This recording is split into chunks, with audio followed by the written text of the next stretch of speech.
Hi hello నమస్తే welcome to our channel అలా కాసేపు. లాస్ట్ వీడియో కన్యాకుమారికి కంటిన్యూషన్ వీడియో అనమాట. కన్యాకుమారి వీడియో చూడని వాళ్ళు లింక్ నేను ఎండ్ స్క్రీన్ లో ఇస్తాను, తప్పకుండా చూడండి. ఇప్పుడు కన్యాకుమారి నుండి రామేశ్వరం వెళ్తున్నాం. అక్కడ నుండి రామేశ్వరానికి బస్సెస్ బాగానే అవైలబుల్ గా ఉంటాయి. మాకు అనుకోకుండా ఈ స్పెషల్ మినీ బస్ దొరికింది. అంటే కన్యాకుమారి వచ్చి ఈ బస్ రామేశ్వరానికి ఖాళీగా వెళ్తుంది అనమాట. సో ఈ బస్ ని మేము 5000 కి మాట్లాడుకున్నాం. మమ్మల్ని తప్ప ఇంకా వేరే వాళ్ళని ఎక్కించుకోలేదు. కన్యాకుమారిలో నైట్ 9:30కి స్టార్ట్ అయితే మార్నింగ్ 5 కల్లా దిగిపోయాం. వచ్చేటప్పుడు పంబన్ బ్రిడ్జ్ మీద నుండే వస్తాం. నైట్ వల్ల వీడియోలో అంత బాగా క్యాప్చర్ అవ్వలేదు. ఇప్పుడు మనం ద్వాదశ జ్యోతిర్లింగాల్లో ఒకటైన రామనాథ స్వామి ఆలయం ఉన్న రామేశ్వరంలో ఉన్నాం. జీవితంలో ఒక్కసారైనా ఈ రామనాథ స్వామి దర్శనం చేసుకుంటే మన జన్మ ధన్యమైనట్టే అంటారు. జనరల్ గా మనం రెడీ అయిపోయి డైరెక్ట్ గా కూడా దర్శనానికి వెళ్ళిపోవచ్చు. ఎప్పుడో గానీ ఇలాంటి ప్లేసెస్ కి రాలేము, మళ్ళీ వస్తామో లేదో కూడా తెలియదు. కాబట్టి ఇక్కడ సాంప్రదాయం ప్రకారం అగ్నితీర్థంలో స్నానం చేసి అక్కడి నుంచి 22 బావుల స్నానం కూడా చేసి అప్పుడు దర్శనానికి వెళ్దామని అనుకున్నాం. రూమ్స్ అన్ని అవైలబుల్ గా ఉంటాయి. మీకు కావాల్సిన బడ్జెట్ లో కన్వీనియంట్ రూమ్స్ చూసుకోవడానికి వీలుగా ఉంటుంది. అదే ఆటో వాళ్ళ ట్రాప్ లో అసలు పడద్దు. మనం చూసుకుని ఇక్కడ రూమ్స్ చాలా అవైలబుల్ గా ఉంటాయి. ఏది నచ్చితే అది మనం చూసుకుని వెళ్దాం బెటర్. సో రామేశ్వరం రాగానే టెంపుల్ దగ్గర రూమ్ తీసుకున్నాం. 2000 అన్నమాట. మా లగేజ్ అంతా అక్కడ పెట్టేసి సముద్ర స్నానానికి స్టార్ట్ అయ్యాం. వీడియోని స్కిప్ చేయకుండా లాస్ట్ వరకు చూడండి. రామనాథ స్వామి, అగ్నితీర్థం, 22 బావులు, ఇలా అన్నిటి గురించి మాట్లాడుకుందాం. అలాగే వీడియోని please like, share and comment. ఈ టెంపుల్ కి 4 వైపులా కూడా 4 గోపురాలు ఉంటాయి. ఇది సౌత్ సైడ్ గోపురం. 22 బావుల్లో స్నానం అయిపోయిన తర్వాత ఈ గోపురం నుంచే మనం బయటకు వస్తామన్నమాట. ఇక్కడ చూడండి రైట్ సైడ్ లో మనకి అన్నీ కూడా హోటల్స్ చాలా ఉంటాయి. రూమ్స్ కోసం అస్సలు టెన్షన్ పడాల్సిన అవసరం లేదు. ఆన్లైన్లో కూడా రూమ్స్ బుక్ చేసుకోవచ్చు. బట్ ఇక్కడ నా సజెషన్ ఏంటి అంటే మీరు డైరెక్ట్గా ఇక్కడికి వచ్చి అన్నీ చూసుకుని మన బడ్జెట్కి తగ్గట్టు చూసుకోవడం బెటర్. కొన్ని రూమ్స్ అయితే స్మెల్ వస్తూ నీట్గా కూడా ఉండవు. ఆన్లైన్లో పిక్స్కి రియాలిటీకి అయితే చాలా తేడా ఉంటుంది. ఇది టెంపుల్కి ఈస్ట్ సైడ్ అన్నమాట. మనం దర్శనానికి ఇటువైపు నుండే వెళ్తాం. ఈ ఈస్ట్ గోపురానికి ఆపోజిట్ లోనే అగ్నితీర్థం ఉంటుంది.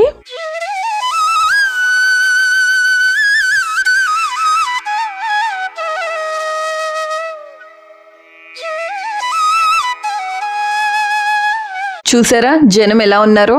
అందుకే ఇంక రూమ్లో రెస్ట్ కూడా తీసుకోకుండా వెంటనే స్నానానికి వెళ్ళిపోయాం. ఇక్కడ సైడ్ షాప్లో కొబ్బరి బొండంతో చేసిన వినాయకుడు, హనుమంతుడు కనిపించారు. ఎంత బాగున్నాయో. ఫినిషింగ్ చాలా బాగా వచ్చింది కదా. అలాగే ఇక్కడ ప్లాస్టిక్ మగ్స్, చిన్న టిన్స్ లాంటివి అమ్ముతున్నారు. మగ్ అయితే అసలు అవసరం ఉండదు మనకి.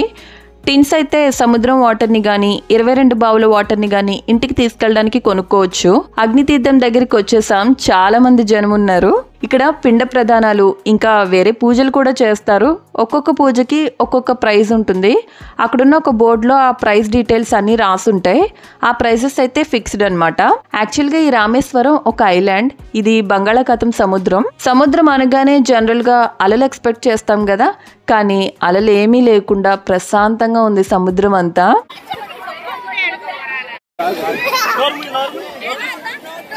ఇక్కడున్న రామనాథ స్వామి లింగాన్ని శ్రీరాముడే స్వయంగా ప్రతిష్ఠించారు. ఆ లింగాన్ని ప్రతిష్ఠించే ముందు ఇక్కడే స్నానం చేశారంట.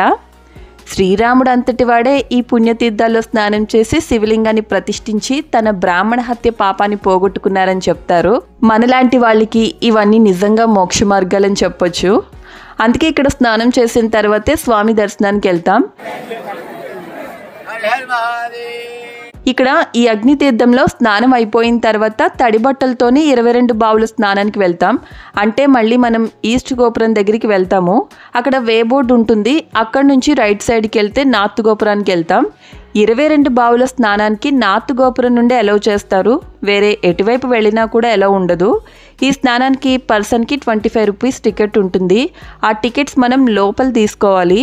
ఇది నార్త్ గోపురం ఎంట్రన్స్. ఇక్కడ బయట మనకి 22 బావుల స్నానం దగ్గరుండి చేయిస్తామని పర్సన్కి 500, 600 అలా చెప్తారు. అలా అస్సలు అమౌంట్ పే చేయొద్దు. 25 రూపాయల టికెట్కి దానికి అసలు డిఫరెన్స్ ఏమీ ఉండదు. చాలా మంది తెలియక ఇలానే పే చేసేస్తున్నారు. ఈ జనం చూసి బాబోయ్ అసలు ఎప్పటికి అవుతుందో, చాలా టైం పట్టేలా ఉంది అని అనుకున్నాం. కానీ 1 అవర్లో అయిపోయింది. లోపల మొత్తం 22 బావులు ఉంటాయి. 22 బావులకి ఒక్కొక్క పేరు ఉంటుంది. ఫస్ట్ బావి పేరు వచ్చి మహాలక్ష్మి తీర్థం. అలా మహాలక్ష్మి తీర్థంతో స్టార్ట్ అయ్యి లాస్ట్ కోడి తీర్థంతో ఈ స్నానాలు కంప్లీట్ అవుతాయి. ఇక్కడ చూడండి, టెంపుల్ స్టాఫ్ ఇలా బావిపైకి ఎక్కి చేదతో నీటిని తోడి ఆ వాటర్ని మన మీద పోస్తారనమాట. ప్రపంచంలో ఉన్న పుణ్య నదులన్నీ ఈ బావుల కిందే ప్రవహిస్తాయని పురాణాలు చెప్తున్నాయి. అలాగే ఈ 22 బావుల నీళ్ల రుచి కూడా ఒక్కొక్కటి ఒక్కోలా ఉంటుంది. ఒక్కొక్క బావికి మెడిసినల్ వాల్యూస్ కూడా ఒక్కోలా ఉంటాయంట. లాస్ట్ది కోడి తీర్థం అని చెప్పాను కదా, ప్రతి బావి దగ్గర చేదతో పోస్తే ఈ కోడి తీర్థం దగ్గర అయితే చెంబుతో పోస్తారు. అవి పవిత్రమైన గంగా నదితో సమానమంట. ఆ నీటితోనే స్వామికి అభిషేకం చేస్తుంటారు. లోపల మొత్తం శివమయంలాగా ఎటు చూసినా శివలింగాలే కనిపిస్తాయి. ఈ రామేశ్వరం మొత్తం జర్నీలో ఈ 22 బావుల స్నానం ఒక అద్భుతమైన ఘట్టం అని చెప్పొచ్చు. ఇక్కడ ఇలా స్నానాలు చేయడం నిజంగా మా అదృష్టం.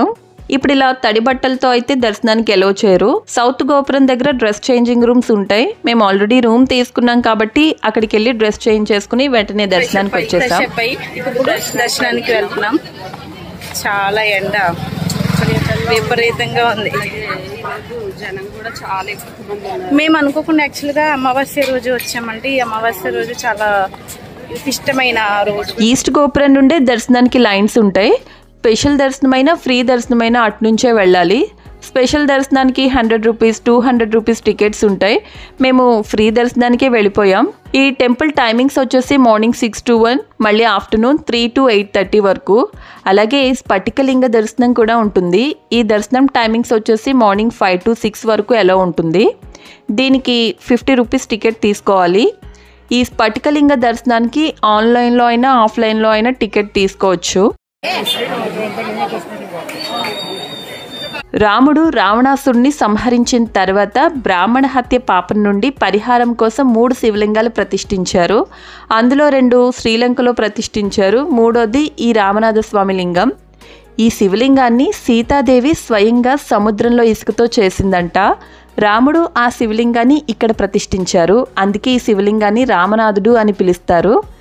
ఇక్కడ గర్భాలయంలో 2 శివలింగాలు మనకి దర్శనమిస్తాయి. ఒకటి ఈ రామలింగం, 2 హనుమంతుడు కైలాస శిఖరం నుండి తెచ్చిన విశ్వలింగం.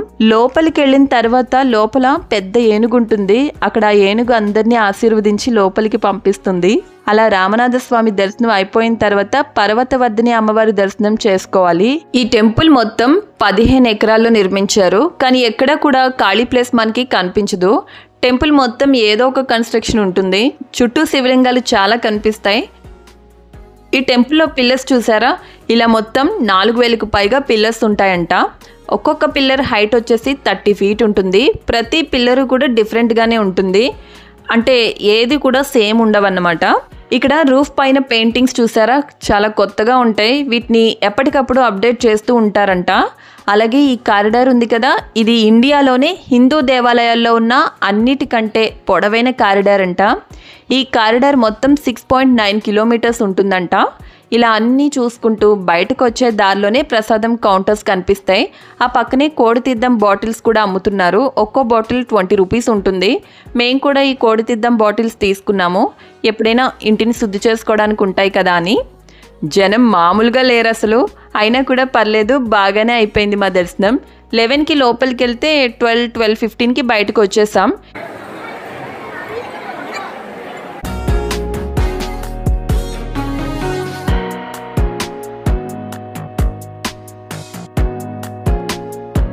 ఇక్కడ ఈ పిల్లర్స్ చూసారా, వాటి మీద బొమ్మలు ఉన్నాయి కదా, ఇవి ఎవరివంటే అప్పట్లో ఈ టెంపుల్ని నిర్మించడానికి హెల్ప్ చేసిన రాజులంట వీళ్ళందరూ. వాళ్ళ పేర్లు కూడా తమిళ్లో అక్కడ రాస్తున్నాయి. మ్యాక్సిమం ఈ టెంపుల్ గురించి చెప్పాననే అనుకుంటున్నాను. అలాగే వీలైనంత వరకు కూడా వీడియోలో చూపించడానికే ట్రై చేశాను. అలా అని ఇక్కడితో రామేశ్వరం టూర్ కంప్లీట్ అయిపోయింది అనుకుంటున్నారా? కాదండి, రామేశ్వరంలో చూడాల్సిన ప్లేసెస్ ఇంకా చాలా ఉన్నాయి. అందులోనూ కంపల్సరీ రామేశ్వరం వచ్చిన ప్రతి ఒక్కరూ కూడా ఇక్కడ దర్శనం అయిపోయిన తర్వాత వెళ్ళే ఫస్ట్ ప్లేస్ ధనుష్కోడి. ఆ ప్లేస్ నుండే శ్రీరాముడు లంకకు సముద్రం పైన రామసేతుని నిర్మించారు. ఆ ధనుష్కోడితో పాటు ఇంకా కొన్ని ప్లేసెస్ ఉన్నాయి. అవన్నీ నేను నెక్స్ట్ వీడియోలో షేర్ చేస్తాను. ఈ వీడియో మీకు ఎలా అనిపించిందో చెప్పడం మాత్రం మర్చిపోవద్దు. అలాగే వీడియోని లైక్ చేయండి, షేర్ చేయండి, ఛానల్ని సబ్స్క్రైబ్ చేసుకోవడం మాత్రం మర్చిపోవద్దు. నెక్స్ట్ వీడియోలో మళ్ళీ కలుద్దాం. Until then bye.